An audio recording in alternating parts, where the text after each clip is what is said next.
সবাইকে স্বাগত জানাচ্ছি। আমি ফিরোজ তোহা। শুরুতেই সংবাদ শিরোনাম জানিয়ে দেব এই মুহূর্তে হাতে পাওয়া সর্বশেষ গুরুত্বপূর্ণ আপডেট। আন্তর্জাতিক সংবাদ। ইরান ইসরায়েল ফিলিস্তিনি ত্রিমুখী যুদ্ধ চলছে। শুরুতেই থাকছে ইসরায়েলে ভয়াবহ ড্রোন হামলা চালিয়েছে লেবানন। গাজায় ইসরায়েলের হামলার পর ফিলিস্তিনের প্রতি সমর্থন জানিয়ে আসছে লেবাননের প্রতিরোধ যোদ্ধা হিজবুল্লাহ। যুদ্ধ শুরুর পর থেকে গোষ্ঠীটির সঙ্গে ইসরায়েলের দফায় দফায় হামলা হয়েছে। এরই ধারাবাহিকতায় দেশটিতে ভয়াবহ ড্রোন হামলা চালিয়েছে লেবাননের যোদ্ধারা। বার্তা সংস্থা রয়টার্স এক প্রতিবেদনে এ তথ্য জানায়। এবারে জানাবো ন্যাটোর অভিযোগ প্রত্যাখ্যান করে যা বলল ইরান। ইরান রাশিয়াকে ব্যালিস্টিক ক্ষেপণাস্ত্র এবং এ সম্পর্কিত প্রযুক্তি সরবরাহ করছে বলে অভিযোগ করেছে মার্কিন নেতৃত্বাধীন সামরিক জোট ন্যাটো। জোটটির দাবি, ইরানে দেওয়া ব্যালিস্টিক ক্ষেপণাস্ত্র এ সম্পর্কিত প্রযুক্তি ইউক্রেনের বিরুদ্ধে ব্যবহার করছে রাশিয়া। তবে ন্যাটোর এমন অভিযোগ সুস্পষ্টভাবে প্রত্যাখ্যান করে দিয়েছে ইরান। জানাবো আগামী নির্বাচনের আগে সৌদি ইসরায়েল সম্পর্কের স্বাভাবিকীকরণের সুযোগ হাতছাড়া হয়ে গেছে ক্ষমতাসীন বাইডেন প্রশাসনের। দুজন মার্কিন কর্মকর্তা টাইমস অফ ইসরায়েলকে এমনই আভাস দিয়েছেন। জানিয়ে দেব গাজায় দুর্ভিক্ষ ছড়িয়ে পড়েছে, অন্তত ৩৩ শিশুর মৃত্যু। বিগত ৯ মাস ধরে চলা ইসরায়েলি আগ্রাসন এবং সীমান্ত অবরোধের কারণে ফিলিস্তিনের অবরুদ্ধ গাজা উপত্যকায় খাদ্য সামগ্রী প্রবেশ এবং সরবরাহ ব্যবস্থা ভেঙে পড়েছে। জাতিসংঘের মানবাধিকার বিশেষজ্ঞরা বলছেন, ইতিমধ্যেই সেখানে দুর্ভিক্ষ দেখা দিয়েছে। সময় যত গড়াচ্ছে দুর্ভিক্ষ ততই ছড়িয়ে পড়ছে। শিগগিরই সীমান্ত অবরোধ তুলে নেওয়ার আহ্বান জানিয়েছেন তারা। এবং সর্বশেষ জানাবো যে কারণে ফ্রান্স ছাড়ছেন মুসলিম বিজ্ঞানী সহ উচ্চশিক্ষিতরা। সম্প্রতি ফ্রান্সে উদ্দেশ্যমূলকভাবে ইসলামোফোবিয়া এবং ইসলাম ভীতি ছড়িয়ে দেওয়ার তৎপরতা জোরদার হয়েছে। আর এ কারণে ইউরোপের তৃতীয় বৃহত্তম দেশটি ছেড়ে অন্যত্র চলে যাচ্ছেন মুসলিম বিজ্ঞানী সহ উচ্চশিক্ষিতরা। এতক্ষণ শিরোনাম শুনছিলেন, এবার বিস্তারিত। প্রিয় দর্শক, আপনি যদি এই চ্যানেলে নতুন হয়ে থাকেন, ভিডিওটি দেখতে দেখতে চ্যানেলটি সাবস্ক্রাইব করে আমাদের সঙ্গে থাকুন। আর এই ভিডিও সম্পর্কে আপনি আপনার মূল্যবান মতামতটি কমেন্ট বক্সে জানিয়ে দিন। আর হ্যাঁ প্রিয় দর্শক, জানিয়ে দিন ভিডিওটি কোথা থেকে দেখছেন। ইসরায়েলে ভয়াবহ ড্রোন হামলা লেবাননের। গাজায় ইসরায়েলের হামলার পর ফিলিস্তিনের প্রতি সমর্থন জানিয়ে আসছে লেবাননের প্রতিরোধ যোদ্ধা হিজবুল্লাহ। যুদ্ধ শুরুর পর থেকে গোষ্ঠীটির সঙ্গে ইসরায়েলের দফায় দফায় হামলা হয়েছে। এরই ধারাবাহিকতায় দেশটিতে ভয়াবহ ড্রোন হামলা চালিয়েছে লেবাননের যোদ্ধারা। বৃহস্পতিবার বার্তা সংস্থা রয়টার্স এক প্রতিবেদনে এ তথ্য জানায়। প্রতিবেদনে বলা হয়েছে, ইসরায়েলের আকাশ প্রতিরক্ষা ব্যবস্থা ফাঁকি দিয়ে দেশটিতে বেশ কয়েকটি ড্রোন হামলা চালিয়েছে লেবানন। এ সময় বিস্ফোরক বোঝাই ড্রোনের হামলায় এক ইসরায়েলি গুরুতর আহত হয়েছেন। ইসরায়েলি সংবাদ মাধ্যম টাইমস অফ ইসরায়েলের প্রতিবেদনে বলা হয়েছে, বৃহস্পতিবার পশ্চিম গ্যালিলিওর কিবুটস কাবরির কাছেই বিস্ফোরক বোঝাই ড্রোনের আঘাতে এক ব্যক্তি গুরুতর আহত হয়েছে। চিকিৎসকদের বরাতে এ তথ্য জানানো হয়েছে। ইসরায়েলি প্রতিরক্ষা বাহিনী আইডিএফ জানিয়েছে, লেবানন থেকে পশ্চিম গ্যালিলিতে কয়েকটি ড্রোন হামলা করা হয়েছে। এছাড়াও সন্দেহভাজন বেশ কিছু ড্রোন ভূপাতিত এবং বিমান প্রতিরক্ষা ব্যবস্থার সাহায্যে গুলি করে ভূপাতিত করা হয়েছে। এর আগে গতকাল টাইমস অফ ইসরায়েল জানিয়েছে, ইসরায়েলের কয়েক ডজন রকেট হামলা চালিয়েছে লেবাননের প্রতিরোধ যোদ্ধা হিজবুল্লাহ। দেশটির অধিকৃত গোলান মালভূমিতে এ হামলা চালানো হয়েছে। এতে দুজন নিহত হয়েছেন। প্রতিবেদনে বলা হয়েছে, ইসরায়েলের অধিকৃত গোলান মালভূমিতে কয়েক ডজন রকেট হামলা চালিয়েছে হিজবুল্লাহ। এতে 2 ইসরায়েলি নিহত হয়েছেন। সিরিয়ার একটি মহাসড়কে ইসরায়েলি হামলায় হিজবুল্লাহর এক যোদ্ধা নিহতের জবাবে এই হামলা চালিয়েছেন তারা। ইসরায়েলি জরুরি পরিষেবা বিভাগ জানিয়েছে, নিহত দুজনের একজন নারী এবং অপরজন পুরুষ। নাফা জংশনের পাশ দিয়ে যাওয়ার সময় তাদের গাড়িতে হিজবুল্লাহ রকেট আছড়ে পড়ে। এতে তাদের মৃত্যু হয়। এ নিয়ে হিজবুল্লাহর হামলায় নিহতের সংখ্যা বেড়ে 12 জনে দাঁড়িয়েছে। ন্যাটোর অভিযোগ প্রত্যাখ্যান করে যা বলল ইরান।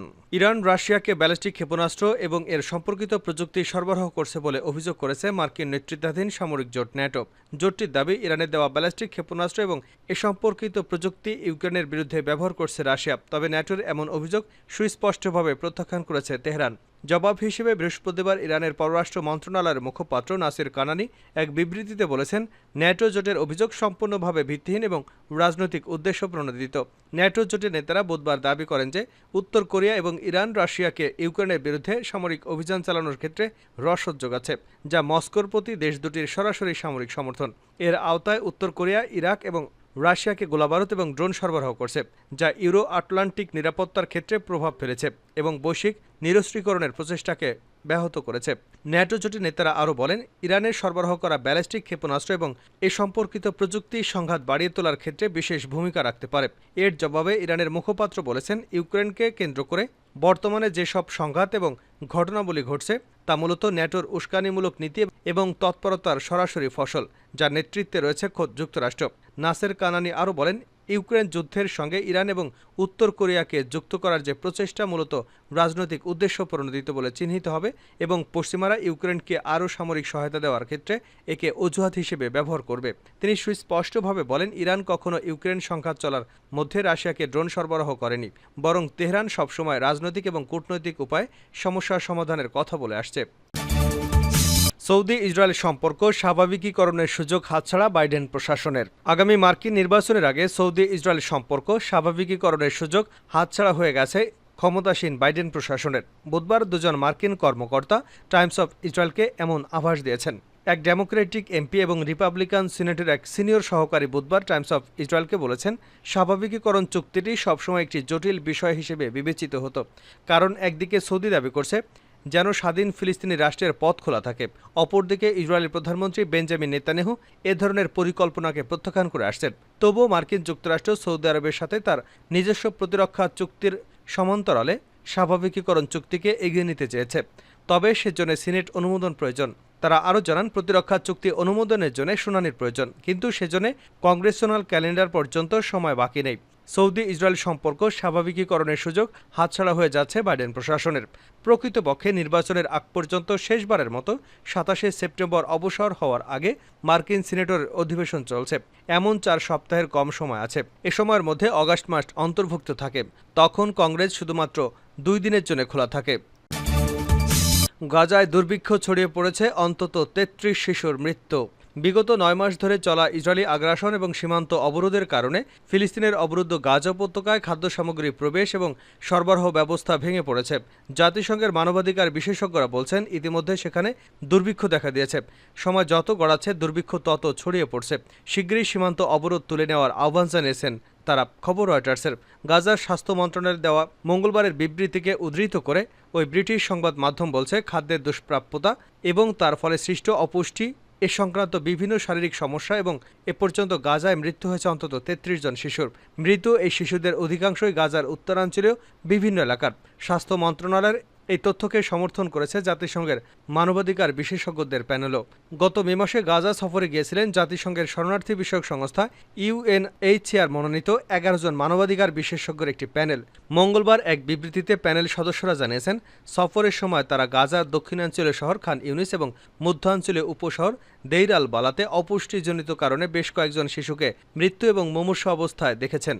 জাতিসংঘের প্যানেলের বিবৃতিতে বলা হয়েছে, গাজার মধ্যাঞ্চলে জরুরি স্বাস্থ্যসেবার ব্যবস্থা থাকা সত্ত্বেও এই শিশুদের মৃত্যু গাজায় ছড়িয়ে থাকা দুর্ভিক্ষের পক্ষে একটি গুরুত্বপূর্ণ প্রমাণ।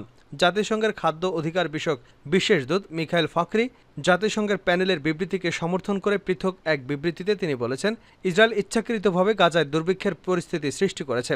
খান ইউনিসের একটি হাসপাতালে নিজের মুমূর্ষু পুত্র সন্তানকে নিয়ে এসেছেন ফিলিস্তিনি নারী গানিমা জোমাব। তিনি রয়টার্সকে বলেন, যুদ্ধের কারণে আমি আমার সন্তানকে খাওয়াতে পারিনি।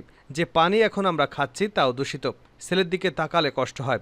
বিশ্বজুড়ে দুর্ভিক্ষ পরিস্থিতি পর্যবেক্ষণ বলছে integrated food security face classification নামের একটি সংস্থা। জাতিসংঘ সমর্থিত এই সংস্থাটির এক কর্মকর্তা রয়টার্সকে জানান, এই মুহূর্তে গাজায় চরম খাদ্য সংকটে রয়েছেন ৪,৯৫,০০০-এরও বেশি মানুষ, যা এই উপত্যকার মোট জনসংখ্যার ৫ ভাগের ১ অংশ। যদি শীঘ্রই ইসরায়েলি প্রতিরক্ষা বাহিনী আইডিএফ সীমান্ত অবরোধ তুলে না নেয়, ত্রাণ সরবরাহ স্বাভাবিক অবস্থায় না আনে, তাহলে এই সংকট অচিরেই আক্রান্ত হবে আরও লাখো লাখো মানুষ। যে কারণে ফ্রান্স ছাড়ছেন মুসলিম বিজ্ঞানীসহ উচ্চশিক্ষিতরা। সম্প্রতি ফ্রান্সে উদ্দেশ্যমূলকভাবে ইসলামী ফোবিয়া বা ইসলাম ভীতি ছড়িয়ে দেওয়ার তৎপরতা জোরদার হয়েছে। আর এ কারণে ইউরোপের তৃতীয় বৃহত্তম দেশটি ছেড়ে অন্যত্র চলে যাচ্ছেন মুসলিম বিজ্ঞানীসহ উচ্চশিক্ষিতরা।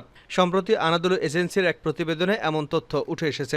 যদিও ইউরোপের মধ্যে ফ্রান্সে সবচেয়ে বেশি মুসলমানের বসবাস, তবুও সেখানে নানা উপায়ে মুসলমানদের সঙ্গে বৈষম্য করা হচ্ছে।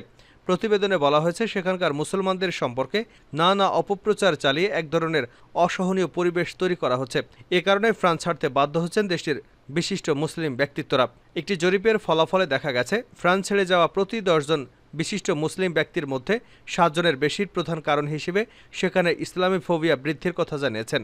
অধ্যাপক অলিভিয়ার এস্টিভসের নেতৃত্বে লিল ইউনিভার্সিটি পরিচালিত এক গবেষণা জরিপে বলা হয়েছে, বিপুল সংখ্যক উচ্চশিক্ষিত মুসলমান ফ্রান্স ছেড়ে ব্রিটেন, যুক্তরাষ্ট্র, কানাডা এবং সংযুক্ত আরব আমিরাতে চলে যাচ্ছেন। ফরাসি রাজনৈতিক বিশ্লেষক এবং মানবাধিকার কর্মী ইয়াসির লুয়াতি আনাদুলুকে দেওয়া এক সাক্ষাৎকারে বলেছেন, ধর্মীয় স্বাধীনতার অভাবেই উচ্চশিক্ষিত মুসলমানেরা আর ফ্রান্সে থাকতে চাইছেন না।